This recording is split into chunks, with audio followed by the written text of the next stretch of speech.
Assalamualaikum. Waalaikumsalam Dokter. warahmatullahi wabarakatuh. Udah. Lain aja tuh, Bu. Ah, Lain aja tuh. tahu. Tahu, iya. Iya. Oh, ini ada acaranya teman-teman Juventini Polman. Ini wawancara setiap hari tengah ngabuburit. Oh iya Ini Kak. bahas ini tuh keadaan di Pulau Wali Mandar.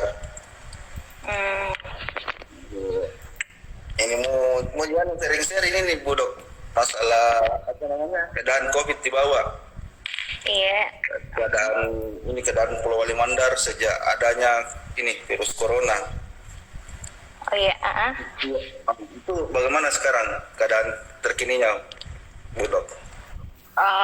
Kalau sekarang ini mungkin sudah sudah dipublish juga sama tim gugus mengenai jumlah ODP kita, PDP kita. Ya, memang untuk hari ini kita memang ada tambahan 5 lagi untuk kasus positif. Jadi totalnya sekarang berapa, Bu Dok? Sekarang 17 tambah 5 berarti 23 ya. 22 ya. 22 22 ya, 22.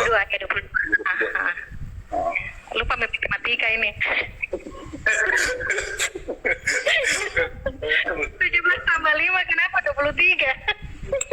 Jangan biasa begitu kalau ini sekarang Bu Dok, ini Polman sudah masuk zona merah atau zona Iya, apa? kalau sudah ada positif berarti sudah pasti masuk zona merah. Oh, itu penentuan zona ya, Bu Dok? Itu Iya, kalau sudah positif swab ya, dari pemeriksaan hasil swabnya otomatis itu dia sudah zona merah. berapapun jumlahnya gitu. Mulai 1. Kalau Mulai 1 1. sudah ada 1 masuk zona merah.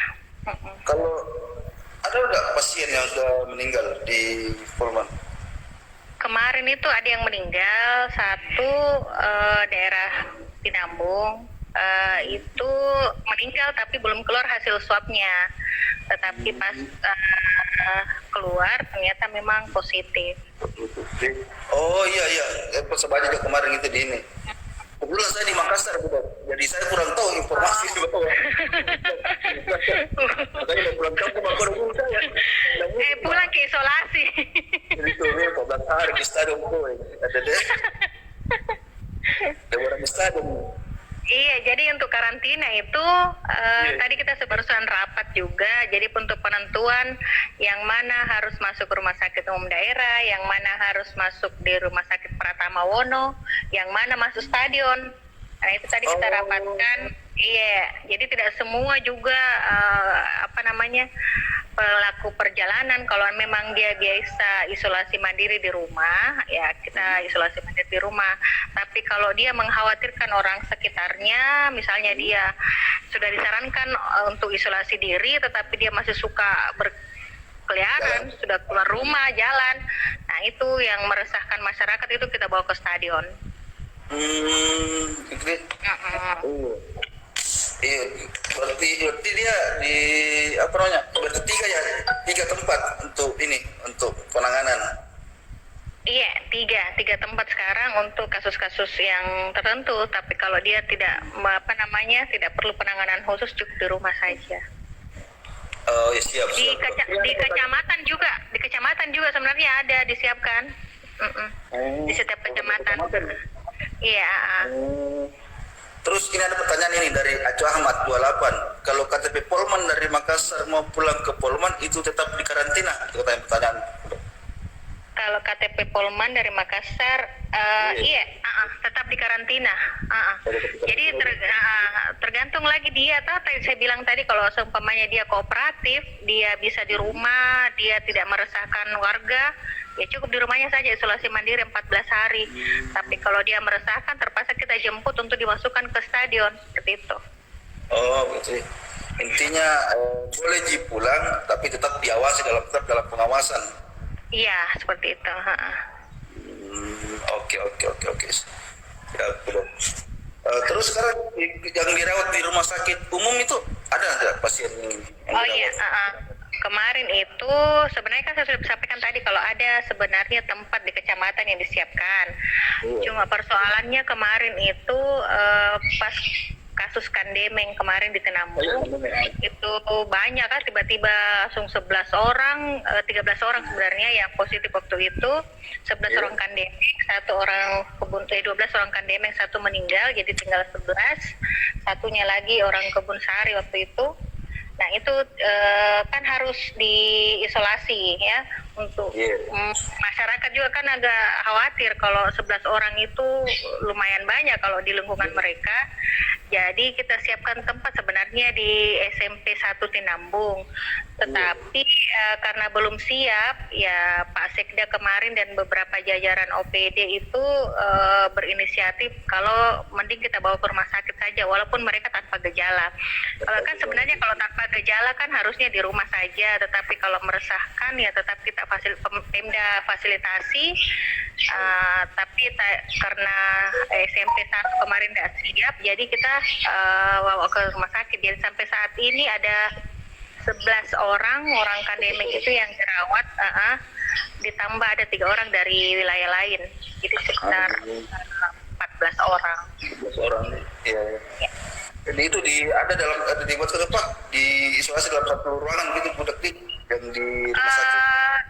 Masing-masing sebenarnya punya kamar, jadi setiap orang punya satu kamar. Cuman persoalannya mereka kan banyak yang satu keluarga, ya tidak mau pisah. Misalnya yang suami istri seperti itu ya kita fasilitasi, tidak apa-apa dia sekamar. Yang penting kan dia kategorinya sama, dia swabnya positif. Kecuali dia memang ada yang satu positif, ada yang negatif ya tidak mungkin kita satukan. Berarti yang di Kandemeng ini satu klaster ya? Satu klaster, semuanya 11 orang itu. Itu keluarga. Iya. Dia dari mana? Apakah dia yang meninggal ini atau yang pembawa virus dari daerah luar atau bagaimana? Memang di Polewali saja? Sebenarnya dia ini kasusnya karena kasus melayat. Jadi ada keluarganya yang meninggal, kemudian dia melayat, termasuk yang meninggal ini dia ikut melayat juga. Maksudnya dia melayat di daerah mana ini? Daerah Tinambung. Di situ dia melayat, kemudian ternyata melayatnya sih tidak terlalu ini, cuman pas tahlilan itu keluarga mulai banyak berdatangan, ada yang dari Kalimantan, ada dari Makassar, jadi mungkin itu kan seharusnya mereka tidak usah datang ya, itu dia penyebab datang di awal. Oh gitu, jadi intinya ini virus dari luar, bukan dari Polman. Iya, tapi sekarang kan sudah mulai kita transmisi lokal namanya. Jadi dari Pak yang meninggal itu sudah menulari yang lain, keluarga yang lain, ya sudah kita transmisi lokal, bukan dari luar lagi. Tapi memang di awal kan dari luar, iya. Oh, oke. Ya, sekarang ini di rumah sakit umum ya, tempatnya Bu Dokter ini, maksudnya ada nggak tim atau apa yang untuk penanganan ini di rumah sakit? Oh ya, jadi kita membentuk Satgas COVID untuk di rumah sakit. Jadi terdiri dari unsur manajemen rumah sakit, kemudian dokter spesialis, dokter umum, perawat. Nah itu dia terbentuk, jadi kita buat shift-shiftan juga mereka, jadi khusus menangani COVID, perawat yang khusus menangani COVID siapa, dokter yang khusus menangani COVID siapa, seperti itu. Kita buat jadwalnya per bulan. Jadi mereka ganti-gantian. Itu bela di sana, bela jadi ini. Bela di di mana tuh? Di ruangan mana kak? Di mata. Oh di mata. Berawat. Aman-aman ya kalau poli mungkin ya, poli mata ya. Iya, poli mata. Iya, kita pakai di ruangan sih. Oh iya. Ini ada pertanyaan dari Polman Info. Mau bertanya Bu Dok, langkah-langkah apa yang mesti dilakukan masyarakat Polman dalam memutuskan penularan penyebaran COVID-19? Ini dari Polman Info. Oke, jadi sebenarnya pemerintah sudah himbau dengan adanya WFH juga kan, ada WFH, kemudian kita diminta memakai masker setiap keluar rumah, kemudian social distancing, physical distancing, sudah banyak sebenarnya anjuran-anjuran himbauan pemerintah yang sebenarnya harus kita lakukan untuk minimalisir penyebaran virus ini. Jadi untuk memutus mata rantai juga yang kita lakukan, kalau untuk kasus-kasus yang sudah terinfeksi ya kita harus lakukan karantina, isolasi, entah itu dia di rumah sakit atau di rumah, seperti itu.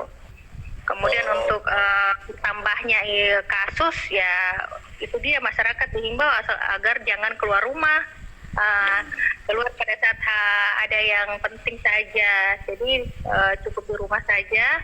Kemudian kalau keluar rumah itu harus memakai masker. Kita tahu kan kalau itu lewat droplet ya, lewat droplet. Jadi droplet itu kan percikan air liur pada saat kita berbicara, pada saat kita pada saat kita bicara ya. Nah itu dia, itu penyebaran virus corona lewat situ. Nah itulah kenapa kita harus memakai masker, supaya itu droplet tidak kemana-mana pada saat kita bicara, batuk, bersin, itu tertahan oleh masker. Begitupun orang juga yang jadi itu bisa menahan droplet kita untuk dihirup orang lain, dan kita juga menahan diri kita untuk menghirup dropletnya orang lain. Itulah pentingnya masker. Masker juga itu harus caranya harus benar. Masa maskernya ditutup di leher saja kan? Nah, itu cara pakai masker yang salah. Nah, harusnya menutup hidung dan mulut. Ya seperti itu pakai. Terus ini ada pertanyaan ini, Bu Dok, lagi dari Anti Karim. Assalamualaikum, Bu Dokter. Mau tanya Dok, bagaimana cara mengetahui kalau kita terpapar COVID-19? Karena kita sendiri tidak mempunyai gejala apa-apa. Oke, jadi virus itu memang kita tidak tahu kalau kita tanpa gejala ya. Yang perlu kita pikirkan, apakah pernahkah kita kontak erat dengan orang yang terkonfirmasi positif. Yang pertama, kita kalau kontak erat itu harus diperjelas juga bahwa yang namanya kontak erat itu kalau kita pernah berada satu ruangan ya sama orang yang terkonfirmasi positif, tanpa menggunakan alat pelindung diri, ya tidak pakai masker, tidak pakai sarung tangan. Seperti kalau ada pasien-pasien yang di rumah sakit misalnya dokternya lupa pakai masker, nah itu namanya kontak erat. Jadi kalau kita masih berhubungan, masih ketemu tapi dengan menjaga jarak kemudian pakai masker, itu bukan namanya kontak erat, jadi masih dianggap aman. Kemudian dia bersentuhan langsung dengan yang sudah positif. Iya, bersentuhan langsung atau punya jarak di bawah 1 meter jaraknya antar mereka. Dan tidak pakai APD, tidak pakai pelindung diri. Nah kalau masih pakai pelindung diri itu insya Allah masih aman. Kemudian gejala-gejala yang biasa muncul itu seperti ada demam, ya. Demam itu kalau kita ukur suhunya biasanya di atas 38 derajat Celcius. Ada batuknya biasa batuk kering. Kemudian ada nyeri saat menelan, nyeri tenggorokan, ya seperti itu. Ada rasa lemas, capek, ya, pegal-pegal seperti itu. Oke, saya udah. Ini ada pertanyaan lagi, masih dari Polman Info. Ini apakah penyemprotan disinfektan dan hand sanitizer ini di beberapa wilayah Polman mesti dilakukan? Katanya. Bertanya. Iya. Jadi untuk memutus mata rantai juga itu kita dianjurkan untuk mencuci tangan ya. Ya, awalnya mencuci tangan. Mencuci tangan itu harus dengan pakai sabun karena dianggap itu virus itu dia luruh dengan cairan sabun. Nah ya. Kalau kita rajin cuci tangan, insya Allah itu virus akan mati. Kemudian masalah desinfektan yang kita pakai di perbatasan saat ini itu kita menggunakan cairan sabun. Jadi bukan cairan yang berbahaya lagi seperti yang sebelum-sebelumnya, yang memang harusnya bukan ditujukan kepada manusia tetapi pada benda-benda yang ada di sekitar kita. Itu sebenarnya ya itu untuk meminimalisir ya untuk adanya paparan virus. Jadi tidak apa-apa kita laksanakan seperti itu, kita tetap menjaga kebersihan diri saja. Nah kalau seumpamanya pulang dari luar itu harus segera mandi pakai sabun seperti itu. Ini belum ada pertanyaan lagi. Apakah ini pihak rumah sakit atau pemerintah di Polowali ini akan melakukan rapid test massal gitu? Ada tidak rencana untuk rapid test massal? Mungkin kita lihat perkembangan dulu. Kalau memang sekarang kan masih di bawah 50% ya kecamatan yang terpapar gitu.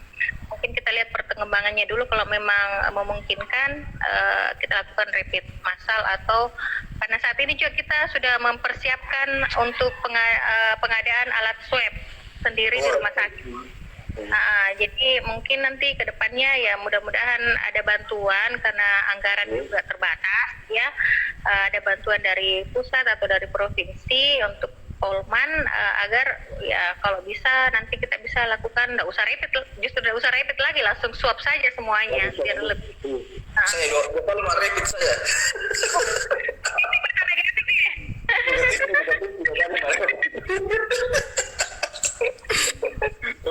Kalau demam mah ya rapid mah deh. Iya, bahaya Makassar sekarang ya. Makassar beda deh. Jadi tahu Kim, apalagi saya tinggal di perbatasan Makassar dengan gua ada deh. Oh iya. Ini pertanyaan lagi Bu Dok. Ini ada pertanyaan, katanya kemarin ada tempat di Facebook ini kayak semacam isu, betul tidak ini gejala virus COVID-19 ditandai munculnya bintik-bintik gatal seperti alergi? Tanya. Kalau seperti itu kayaknya enggak ya. Dia kayaknya penyakit lain itu. Biasanya kalau iya. Jalan kote kapan?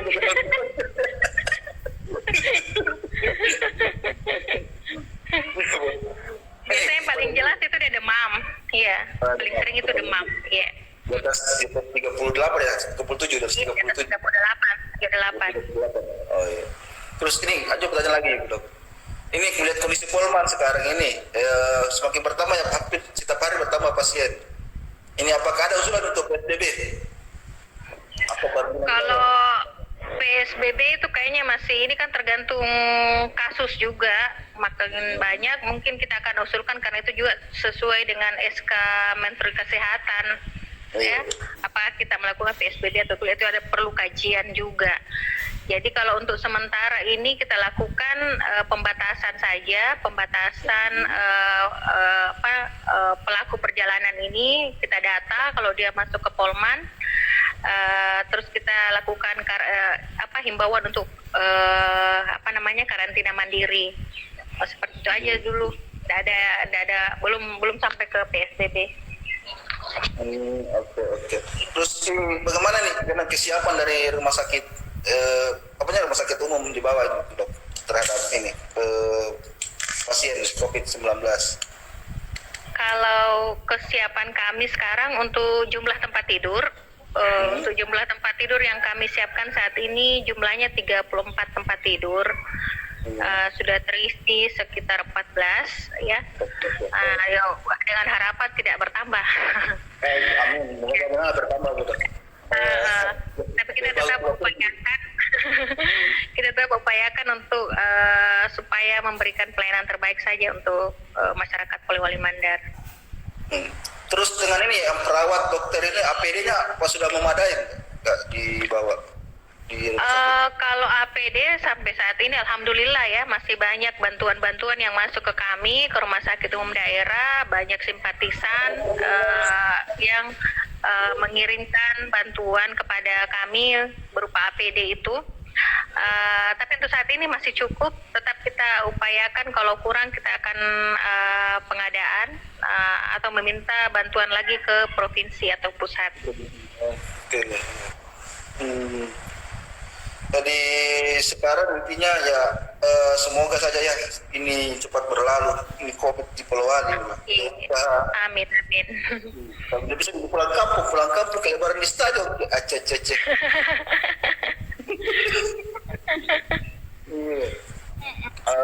Terus ini lagi ada pertanyaan lagi.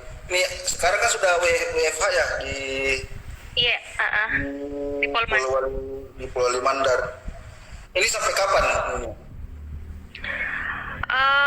Untuk sebenarnya kemarin ini edaran Bupati sampai tanggal 13 hari ini, tetapi kayaknya karena pusat menambah sampai tanggal 29 Mei, kayaknya kita mengikut edaran, kita tunggu saja edaran Bupati, kayaknya akan ditambah juga sampai tanggal 29 Mei untuk WFH-nya. Oh iya. Terus ini dok, ini ada tidak yang petugas dari rumah sakit dokter atau yang bertugas di perbatasan untuk mengecek ini perbatasan Polman? Oh ya, kalau di perbatasan kita ada 3 posko saat ini, posko di Binuang, posko di Tinambung, dan di Andre Api. Nah itu 3 posko itu yang bertugas itu banyak lintas sektor, ada polisi, ada TNI, ada dari BNPB, ada Satpol PP, termasuk puskesmas, ya, puskesmas yang kita gilir untuk melakukan tes suhu dan screening seperti itu. Oke.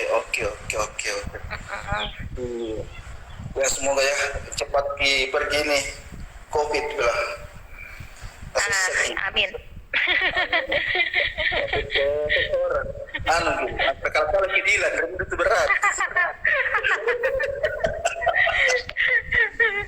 Beberapa bulan udah pernah pulang kampung sejak ini. Waduh. Sejak COVID. Ini ada pertanyaan ini. Oh iya, ini dari Polman Info. Terima kasih katanya bincang-bincangnya. Oh iya, sama-sama. Terima kasih banyak ini apanya yang apresiasi semuanya. Baik. Sudah ada katanya ini, ada juga informasi, sudah ada edaran gubernur tentang perpanjangan WFH sampai tanggal 29 Mei. Oke, alhamdulillah ya. Semoga ini cepat selesai COVID di Pulau Wali. Amin. Semoga kembali ke zona hijau. Karena perasaan ini, kalau tidak salah itu sebelumnya zona hijau, 3 hari kemudian langsung zona merah. Gara-gara pandemi. Cepat sekali memang. Makanya kemarin itu dihimbau. Masyarakat ya tetap di rumah saja. Biar kami yang berkeluar ya, selesaikan. Betul. Iya, ya mohon juga partisipasinya masyarakat. Siapa tahu ini komunitas atau apa yang mau bagi-bagi kasihkan bantuan APD ke perawat-perawat juga. Karena sempat saja dulu agak lihat di teman ada postingan salah satu teman. Dia posting itu perawat pakai ini jas hujan gitu. Oh iya, itu karena kemarin kan belum ya kita namanya juga kasusnya ada tiba-tiba ya, tidak ada persiapan sama sekali ya. Ya memang di awal itu kayaknya memang kacau, tidak alhamdulillah makin kesini kita makin persiapkan semuanya, insyaallah akan lebih baik. Iya, betul saya juga angkat topi dengan pemerintah Pulau Limandar juga karena tanggap sekali mulai dari membatasi orang masuk dari zona merah ke ini kecolongan juga yang demo juga, tapi secara keseluruhan itu kami juga warga Polman yang ada di luar ini sangat apresiasi karena polisi sangat tanggap dalam menangani COVID. Oke, Dok. Ya, terima kasih banyak. Iya, sama-sama. Iya, sama keluarga. Sehat-sehat kita terus. Iya, sukses terus, Dok. Manis terus, Dok. Makasih banyak, Dok. Mohon maaf kalau salah kata, Dok. Ya. Assalamualaikum, Dok. Waalaikumsalam warahmatullahi wabarakatuh.